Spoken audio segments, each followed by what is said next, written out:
കുട്ടികൾക്കും വലിയവർക്കും എല്ലാവർക്കും ഇഷ്ടപ്പെട്ട ഒരു സംഭവമാണ്. എന്താണെന്നുള്ള ഒരു സ്നാക്ക് ഐറ്റമാണ്. അപ്പം കുട്ടികൾക്കൊക്കെ ഫേവററ്റ് ആണിത്. ഓക്കെ, എന്താണെന്നല്ലേ? Cauliflower fry. ഓക്കെ, അപ്പോൾ നമുക്ക് അതുണ്ടാക്കാനായിട്ട് ആദ്യം ഞാനൊരു പാത്രത്തിനകത്ത് ഈ കോളിഫ്ലവർ ചെറുതായിട്ട് ഇങ്ങനെ ഇത്ര പീസുകളായിട്ട് കട്ട് ചെയ്തിട്ട് കുറച്ച് വെള്ളവും കൂടെ ഒഴിച്ച് അതൊന്ന് ബോയിൽ ചെയ്യും.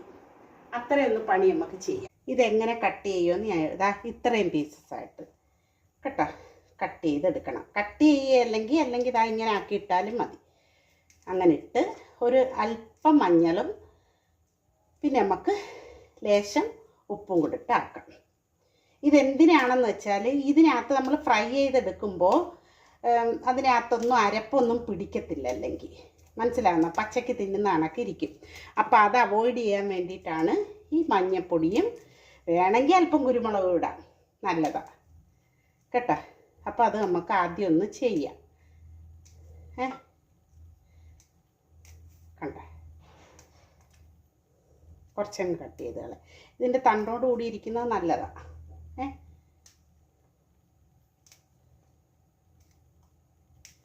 ഓക്കെ, മതി. അപ്പോൾ അത് നിങ്ങളെ കാണിക്കാൻ വേണ്ടിയിട്ട് മാത്രമാണിത്. ഇതിനകത്ത് ഞാൻ പറഞ്ഞ് ഉപ്പും കുരുമുളകും ഈ വെള്ളത്തിന് എല്ലാം പറ്റിയ ഉപ്പും കൂടി ഇടണം, എങ്കിലേ അത് കറക്റ്റ് ആവത്തുള്ളൂ. ഉപ്പും കുരുമുളകും മഞ്ഞൾപ്പൊടി ഇട്ട് ഇനി ഇത് വേണം. മഞ്ഞൾപ്പൊടി നമുക്ക് അല്പം കുരുമുളക് പൊടിയും ഇടാം. അപ്പോൾ അതിനകത്ത് എരിയും കൂടെ പിടിക്കും. ഓക്കെ, ഒന്ന് ഇളക്കി കൊടുക്കുക. അപ്പോൾ ഒന്ന് ബോയിലായിട്ട് നമുക്ക് അപ്പോഴത്തേക്കും ഈ കഴുകിയിട്ടാണ് ആക്കുന്നത്. കഴുകിയിട്ട് ആക്കിയാലും ഇതിനകത്ത് അണുക്കൾ ഈ ചെറിയ ചെറിയ പുഴുക്കൾ കാണും. ദാണ്ട നോക്കെ, ഞാൻ ഒരു കോളിഫ്ലവർ മേടിച്ചപ്പോൾ ഫുള്ളും ഇതിൻ്റെ ഈ സാധനമാണ്. എന്നിട്ട് ഇത്രയേ എനിക്ക് കിട്ടിയുള്ളൂ. ഓക്കെ, എനിവേ സാരമില്ല നമുക്ക്. അപ്പോൾ അത് അങ്ങനെ ചെയ്യണം. ചെയ്തിട്ട് ഞാൻ ബാറ്റർ തയ്യാറാക്കാം. ഞാൻ ഈ പാത്രം എടുത്തേക്കുന്നത് ഇതിനകത്ത് നമ്മൾ എടുക്കുന്നത് ഇത് നോർമലി ഇങ്ങനെയൊക്കെയുള്ള സംഭവങ്ങൾ നമ്മൾ ഫ്രൈ ചെയ്യാനായിട്ട് നമ്മുടെ കടലമാവാണ് നമ്മൾ എടുക്കുന്നത്. അപ്പോൾ അതുപോലെ കടലമാവ് അതിൻ്റെ കൂട്ടത്തിൽ ഞാൻ ചേർത്ത് കൊടുക്കുന്ന ഒരു സാധനമുണ്ട്. ഒന്നല്ല, 2 എണ്ണം ചേർത്ത് കൊടുക്കാം നമുക്ക്. കടലമാവ് ഇത്ര എടുത്തിട്ടുണ്ട്. ഇതിൻ്റെ കൂട്ടത്തിൽ ഒരല്പം റവ. ഓക്കെ, കുറച്ച് മതി. ഈ റവ ചേർക്കുന്നത് റവ അല്ലെങ്കിൽ പുട്ടിൻ്റെ മാവില്ലേ, അരിപ്പൊടി, പുട്ടിൻ്റെ തന്നെയാണ്, അപ്പത്തിൻ്റെ അല്ല, പുട്ടിൻ്റെത്. അപ്പം അത് ഇനി ഒരു ലേശത്തിന് മൈദമാവ് ഞാൻ ഇത്ര ഇട്ടു. ഇനി അതിനകത്ത് ചേർക്കുന്ന ഇൻഗ്രീഡിയൻസ് എന്തൊക്കെ, അതിൻ്റെ ബാറ്ററിനകത്ത് ചേർക്കുന്ന മസാലകളെന്ന് പറയുമ്പോൾ ഓഫ് കോഴ്സ് മുളക് പൊടി അത് നിങ്ങളുടെ എരിവിനനുസരിച്ച്. ഇപ്പം ഞാൻ എൻ്റെ എരിവിനനുസരിച്ചാണ് ഇത് എടുക്കുന്നത്. മുളക് പൊടി, മഞ്ഞൾപ്പൊടി,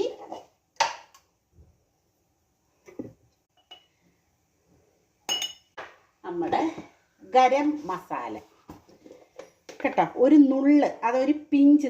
ഞാൻ ഇങ്ങനെ എടുക്കുന്ന ഒരു പിഞ്ച് അത്ര ചേർക്കാവേ, അതിൽ കൂടുതലായി പോകരുത്.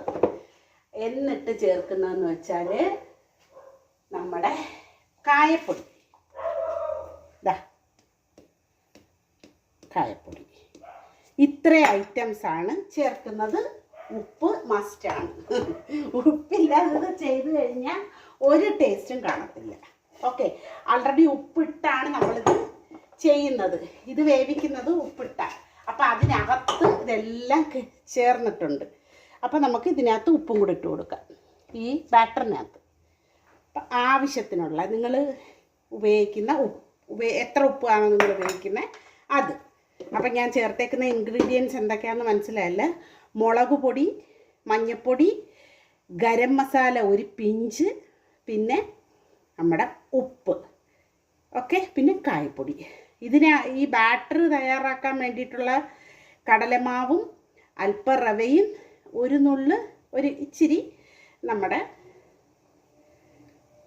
മൈദമാവ്. ഓക്കെ, ഇത്രയും കൂടെ ചേർത്ത് നല്ല അവിടെ ആവുന്നുണ്ട്. അതെടുത്ത് കോരി മാറ്റണം. ഇപ്പം നമ്മുടെ ഇതെല്ലാം കൂടെ കോരി മാറ്റാം. അത്രയും ആയാൽ മതി ഇത് കേട്ടോ. ഇപ്പം തന്നെ ഉപ്പും അതിൻ്റെ ബാക്കി എല്ലാ സാധനവും അതിനകത്ത് പിടിച്ചിട്ടുണ്ടാവും. മനസ്സിലായോ? കാരണം ഇത് വളരെ കട്ടി കുറഞ്ഞ ഒരു വെജിറ്റബിൾ അല്ലേ. അപ്പം നമുക്ക് കോരിമ ഞാൻ വളരെ കുറച്ച് നിങ്ങളെ കാണിക്കാൻ വേണ്ടിയിട്ട് മാത്രമാണ് ഉണ്ടാക്കുന്നത്. ഓക്കെ, ഞാൻ ഗ്യാസ് അങ്ങ് ഓഫാക്കാതെ. ഓഫാക്കിയിട്ടില്ലെങ്കിൽ ഇതങ്ങോട്ട് മാറ്റി വെച്ചിട്ട് ഞാൻ അടുത്തത് ഇനി ഇതുണ്ടാക്കാൻ വേണ്ടിയിട്ടുള്ളത് ഞാനൊരു ഇരുമ്പേട്ടി എടുത്ത് വെക്കാം. ഇരുമ്പേട്ടിയാണ് എൻ്റെ കുഞ്ഞി ഇരുമ്പേട്ടി. ആ ഇരുമ്പേട്ടിയിൽ വെള്ളം വറ്റുമ്പോൾ നമ്മൾ വെളിച്ചെണ്ണ വെച്ചാൽ പൊരിക്കുന്നത് കേട്ടോ. നിങ്ങൾ വേറെ ഏതെങ്കിലും റിഫൈൻഡ് ഓയിൽ വെച്ച് പൊരിച്ചാൽ മതി. ഇത് ഞാൻ വിചാരിച്ചിന്നൊന്ന് നമുക്ക് മിക്ക ഐറ്റംസും ഞാൻ വെളിച്ചെണ്ണ ഉപയോഗിച്ചാണ് പൊരിക്കുന്നത്. ചിലതൊക്കെ ഏതെങ്കിലും റിഫൈൻഡ് ഓയിൽ, പക്ഷെ ഇത് വിചാരിച്ച് വെളിച്ചെണ്ണ വെച്ച് പൊരിക്കാം. ഓക്കെ, അപ്പോൾ എനിവേ ഈ മാവൊന്ന് കലക്കണം. എനിക്ക്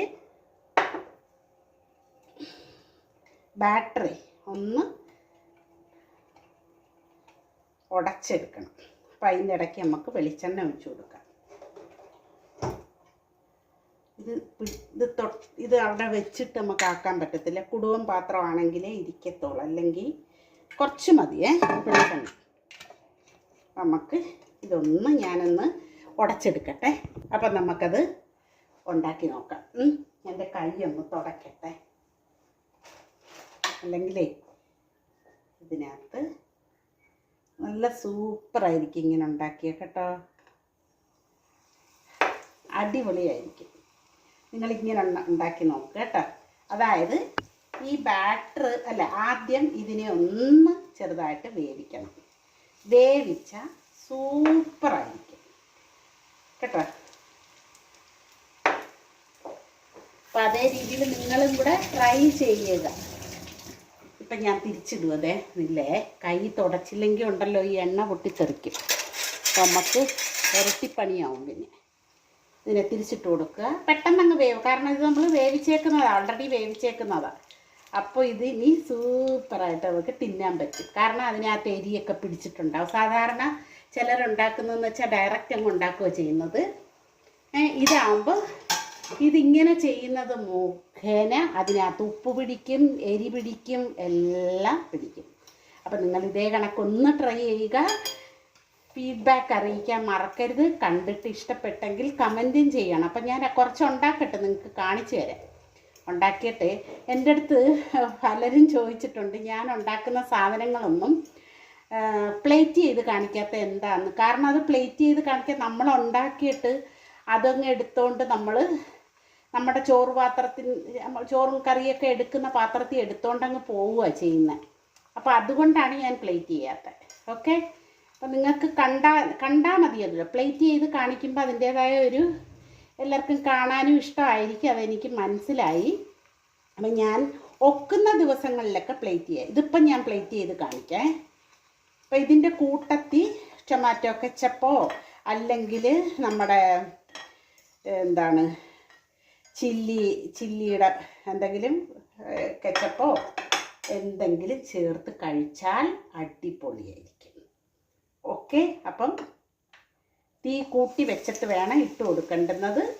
പിന്നെ അതല്ലെങ്കിൽ ഇത് അങ്ങനെ ആക്കേണ്ട ആവശ്യവും വരത്തില്ല. കാരണം ഞാൻ പറഞ്ഞല്ലോ നമ്മൾ ഫ്രൈ ചെയ്യുന്നത് എങ്ങനെയാണ്, വേവിച്ചിട്ടാണ് ഇത് ഫ്രൈ ചെയ്യുന്നത്. അതുകൊണ്ട് ഒരു പ്രശ്നവും ഇല്ല.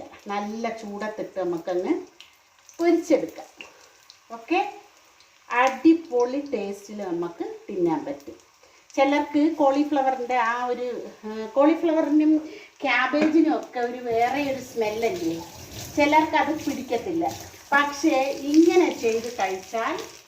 കണ്ട, ഞാൻ എൻ്റെ വാഷ് ബേസിനിലാണ് ഞാൻ വെള്ളം വീണത്.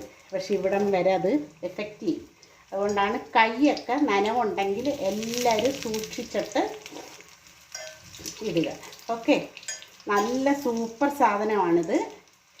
എല്ലാവരും ട്രൈ ചെയ്യും. ഞാൻ എടുത്ത ആ മസാലയൊക്കെ ഇല്ലേ, ആ പിഞ്ചേ ഇടാവുള്ളൂ കേട്ടോ. അതിൻ്റെ അപ്പുറത്തോട്ട് ആവരുത്. അപ്പുറത്തോട്ടായാൽ അത് വേറൊരു ടേസ്റ്റ് ആയിരിക്കും ഉണ്ടാകുന്നത്. അപ്പോൾ നിങ്ങളെല്ലാവരും ഇതേ കണക്ക് ട്രൈ ചെയ്യുക. ഞാൻ എല്ലാം ഉണ്ടാക്കിയതിന് ശേഷം നിങ്ങളെ പ്ലേറ്റ് ചെയ്ത് കാണിക്കാം. ഇതാ ഞാൻ ആവശ്യത്തിന് നമുക്കിപ്പോൾ എടുക്കാൻ വേണ്ടിയിട്ടുള്ളത് ഉണ്ടാക്കി. അപ്പം ഇത് നല്ല ടേസ്റ്റാണ്. ഞാൻ കഴിച്ചും കൂടെ കാണിക്കാം. നല്ല എങ്കിൽ പുറവശം, അതായത് ഇതിൻ്റെ പുറം ലെയർ നല്ല ക്രിസ്പിയും അകത്ത് നല്ല വെന്തിട്ടുമുണ്ട്. ചൂട് സൂപ്പർ. അപ്പം ഇത് നിങ്ങൾക്ക് ഈ അല്ലാതെ ആക്കുകയാണെങ്കിൽ ഇതിനകം അത്ര സുഖമില്ല കഴിക്കാൻ. ഓക്കെ, നിങ്ങൾ ഈ രീതിയിൽ ഉണ്ടാക്കി നോക്കുകയാണെങ്കിൽ നിങ്ങൾക്ക് തീർച്ചയായിട്ടും ഇഷ്ടപ്പെടും. ചൂടോടെടുത്ത് പിള്ളേർക്ക് കൊടുക്കരുത് കേട്ടോ.